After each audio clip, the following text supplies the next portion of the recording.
నమస్తే అండి. మనం ఈరోజు మరుగుమందు గురించి తెలుసుకుందాము. ఈ మరుగుమందు అనేది భార్యాభర్తల మధ్య ఉన్న సమస్యలకు, త్రాగి గొడవలు చేస్తున్న వారి సమస్యలకు, అలాగే అత్తమామల సమస్యలకు, పిల్లల సమస్యలకు, ప్రేమ సమస్యలకు, ఇంకా అనేక రకాల సమస్యలకు ఓవరాల్‌గా మనం చెప్పినట్లయితే ఎవరికైతే ఈ యొక్క మందును పెట్టాలనుకుంటున్నామో వాళ్ళకి గనక ఇది పెట్టినట్లయితే వాళ్ళు మన వశమై మన చెప్పు చేతల్లో ఉంటారు. అయితే ఈ మరుగు మందులు 2 రకాలుగా ఉంటాయండి.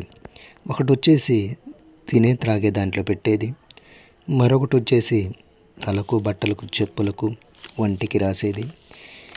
ఈ రెండిట్లో ఏ ఒక్క ప్రయత్నం చేసినా వాళ్ళు మన చెప్పు చేతల్లో ఉంటారు. మనం చెప్పినట్లు వింటారు.